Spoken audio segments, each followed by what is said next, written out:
નમસ્કાર, આપ જોઈ રહ્યા છો નેશન પ્લસ ન્યૂઝ. હું છું આપની સાથે હેતલ ભગત. વડોદરાના પાદરામાં આજે વહેલી સવારે એક મોટી દુર્ઘટના સર્જાઈ છે. મહાકાળી મંદિર પાસે આવેલા પેટ્રોલ પંપ નજીક પથ્થરો ભરેલી એક ટ્રક અચાનક પલટી મારી ગઈ હતી, જેનાથી ટ્રાફિક જામની સ્થિતિ સર્જાઈ હતી.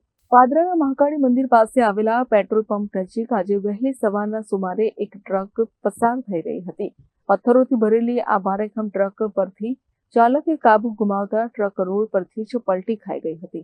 અકસ્માત એટલો ભયાનક હતો કે ટ્રકના કેબિનનો કચ્ચરઘાણ નીકળી ગયો હતો.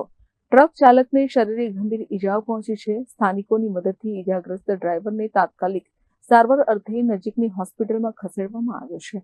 રસ્તાની વચ્ચે જ ટ્રક પલટી જવાથી અને પથ્થરોનો ઢગલો થઈ જવાથી વાહન વ્યવહાર ખોરવાયો છે.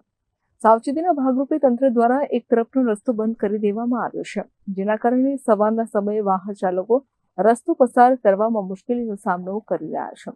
હાલમાં ક્રેન દ્વારા ટ્રકને હટાવવાની કામગીરી ચાલુ કરવામાં આવી છે. પોલીસ દ્વારા અકસ્માતનો ગુનો નોંધી વધુ તપાસ હાથ ધરવામાં આવી છે. કેમેરામેન નવનીત પરવાની સાથે Chirag Patel, nation plus news, Vadodara.